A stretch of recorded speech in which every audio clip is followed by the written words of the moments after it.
नमस्कार, मैं आशुति वोरा और आप देख रहे हैं नेक्स्ट 9 न्यूज। आपका बहुत बहुत स्वागत हमारे इस खास प्रोग्राम देश की सच्चाई में।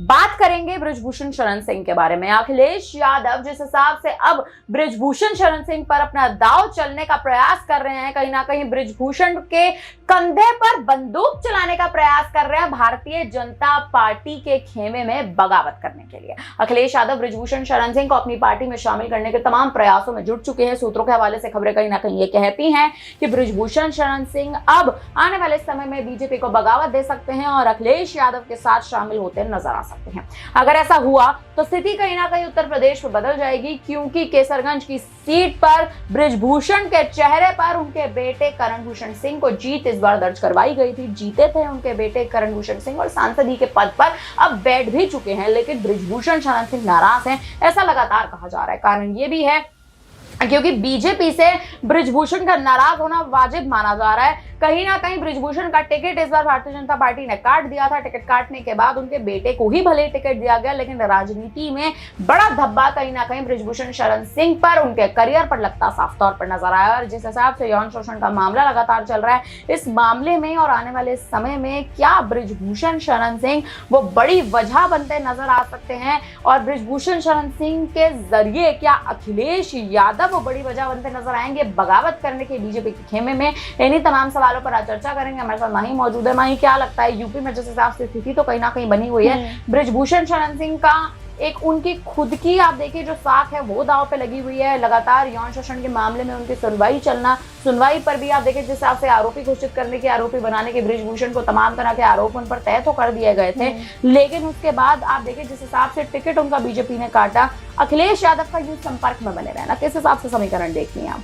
जी बिल्कुल, देखिए अब बृजभूषण शरण सिंह का भारतीय जनता पार्टी में जो राजनीति है वो कहीं ना कहीं उसका अंत हो चुका है। अब जाहिर तौर पर वो एक नई पार्टी की तलाश में रहेंगे। इसके पहले भी अखिलेश यादव के साथ वो काम कर चुके हैं, उनके साथ पार्टी में रह चुके हैं, उनकी पार्टी से सांसद भी रह चुके हैं। तो ऐसे में अखिलेश यादव के साथ गठबंधन करना कहीं ना कहीं बृजभूषण शरण सिंह के लिए फायदेमंद हो सकता है। वहीं अगर देखा जाए तो भारतीय जनता पार्टी के साथ उनके जो रिश्ते हैं वो बेहतर नहीं नजर आते हैं। और खासकर जब टिकट की बात आई थी, लगातार वो ऐसे बयानबाजी करते हुए नजर आ रहे थे, रौले में पूरे तरीके से चलते हुए दिखाई दे रहे थे, बार बार ये बात कह रहे थे कि दबदबा है, दबदबा था, दबदबा रहेगा।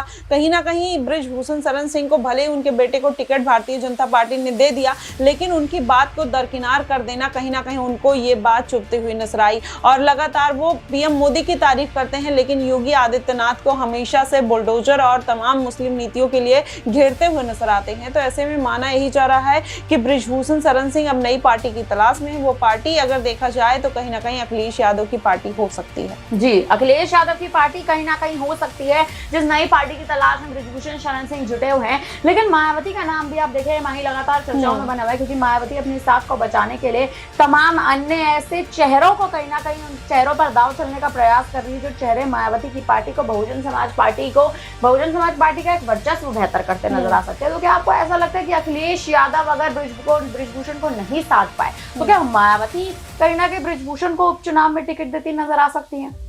देखिए, मुझे ऐसा लगता है कि आशुति उपचुनाव के लिए थोड़ी जल्दबाजी होगी कि मायावती इतनी जल्दी कोई बड़ा फैसला बृजभूषण शरण सिंह के खिलाफ पक्ष में ले लेंगी, क्योंकि वो भारतीय जनता पार्टी का जिस तरीके से उनका सिनेरियो बनता हुआ नजर आया, आकाश आनंद का एक बयान जो अपने भतीजे को ही नेशनल कोऑर्डिनेटर पद से हटा देती हैं, तो कहीं ना कहीं भारतीय जनता पार्टी के खिलाफ जाकर बृजभूषण में सेधमारी करने का प्रयास तो नहीं कर सकती हैं। लेकिन अगर देखा जाए तो हाँ, होने वाले विधानसभा चुनाव में हो सकता है कि मायावती सामने से ऑफर देते हुए नजर आए। वो डिपेंड करेगा कि बृजभूषण शरण सिंह उसको एक्सेप्ट करते हैं या नहीं करते हैं। ये बात तब हो सकता है कि लाजमी हो। और अभी विधानसभा चुनाव की अगर बात करें, उपचुनाव की, जिसमें अब बहुत ज्यादा समय नहीं बचा है, लगातार अब अखिलेश यादव भी बैठक कर रहे हैं, भारतीय जनता पार्टी भी बैठक कर रही है। आज भारतीय जनता पार्टी ने 10 सीटों पर अपने प्रत्याशी उतारने का ऐलान कर दिया है। तो ऐसे में मायावती ने अभी किसी भी तरीके का कोई ऐलान नहीं किया है। तो बृजभूषण शरण सिंह के लिए इस बार का उपचुनाव मायावती के लिए जल्दबाजी हो सकता है। लेकिन विधानसभा चुनाव में जाहिर तौर पर मायावती ऐसे बड़े नेताओं को साधने का प्रयास करेंगे जिनके जो बैकग्राउंड है वो काफी अच्छे है, जिसमें बृजभूषण शरण सिंह का ही नाम नहीं आता, अपर्णा यादव का भी नाम ले सकते हैं, और फिर वरुण गांधी, मेनका गांधी, ऐसे तमाम नेता हैं भारतीय जनता पार्टी में जिनको इस बार दरकिनार किया गया। अब ऐसे में विपक्षी पार्टियां इसी फिराक में है कि कैसे इनको साथ लिया जाए। बिल्कुल, कहीं ना कहीं विपक्षी पार्टियां इसी फिराक में है कि आखिर कैसे बृजभूषण शरण सिंह को साध लिया जाए। लेकिन भाई याद करें, हाल ही में बृजभूषण शरण सिंह ने जिस हिसाब से योगी आदित्यनाथ के खिलाफ तमाम तरह के बयान दिए थे, उनका साफ तौर पर कहना था कि योगी आदित्यनाथ को मैं अपना गुरु नहीं मानता, योगी आदित्यनाथ कहीं ना कहीं मेरे लिए एक नेता नहीं है। तो क्या ये बयान बृजभूषण शरण सिंह के कहीं ना कहीं अगर आप देखें तो इस विरोधी भावना के तहत निकले थे कि भारतीय जनता पार्टी ने उनका टिकट काट लिया। लेकिन अगर आप देखें तो वही टिकट परिवार में ही बांटा गया, बेटे करण भूषण को ही टिकट दिया गया। तो बृजभूषण शरण सिंह की नाराजगी आखिर क्यों आपको दिखाई देती है भारतीय जनता पार्टी से? क्या बड़ी वजह हो सकती है कि बृजभूषण बीजेपी से नाराज होते नजर आ रहे हैं? जी बिल्कुल, जैसा कि पहले सुनने में आया था कि जब योगी आदित्यनाथ को मुख्यमंत्री बनाया जा रहा था तो बृजभूषण शरण सिंह भी उसके बड़े दावेदार माने जा रहे थे और उनका यही मानना था कि इस बार उनको मुख्यमंत्री पद के रेस में होना चाहिए। लेकिन भारतीय जनता पार्टी उनको दरकिनार कर देती है और योगी आदित्यनाथ को मौका दे देती है। यही कारण है कि कहीं ना कहीं बृजभूषण शरण सिंह नाराज हैं, उनको WFI का अध्यक्ष बना दिया जाता है, वहां पर भी उनको किरकिरी का सामना करना पड़ता है और भारतीय जनता पार्टी की चुप्पी कहीं ना कहीं बृजभूषण शरण सिंह को कौते हुए नजर आती है। और यही बड़ा कारण है। ऐसे में जब जंतर मंतर पर स्ट्राइक हो रहा था तो भले ही भारतीय जनता पार्टी ने बृजभूषण को साफ तौर पर कोई अल्टीमेटम नहीं दिया था, लेकिन उनके खिलाफ और उनके पक्ष में भी कुछ नहीं कहा था। तो ऐसे में ये बात कहीं ना कहीं बृजभूषण शरण सिंह को चुभती हुई नजर आई और इस बार के लोकसभा चुनाव में उनको टिकट ना देना, भले ही बेटे को टिकट देकर उनका दबदबा तो कम होता हुआ दिखाई दिया। इस बार के उनकी सीट पर, उनके क्षेत्र में जिस तरीके से पहले 6 बार के सांसद रह चुके हैं, तो कहीं ना कहीं यही बात है जो भारतीय जनता पार्टी की कहीं ना कहीं बृजभूषण शरण सिंह को कौते हुए नजर आती है। और इस बार भी जो हार मिली है उस पर भी वो कह रहे थे कि भारतीय जनता पार्टी ने सही तरीके से रणनीति नहीं बनाई, जिसका इशारा उनका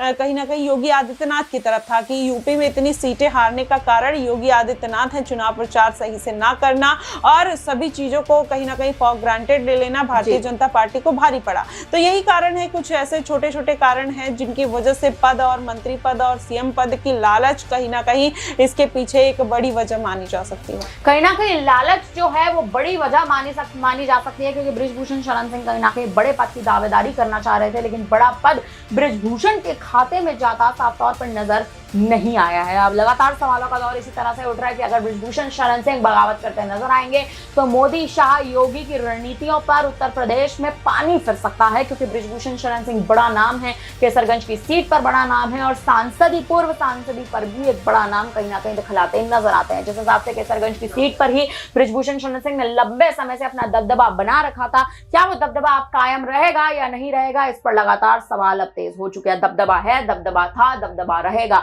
यही कहना था बृजभूषण शरण सिंह का। लेकिन अब ये दबदबा कब तक रहेगा, अब ये देखना बेहद दिलचस्प होने वाला है। फिलहाल अब इस पर आप क्या कहेंगे, आप हमें कमेंट करके जरूर बताइएगा। बाकी तमाम बड़ी खबरों के लिए आप बने रहिए हमारे साथ, देखते रहिए नेक्स्ट 9 न्यूज।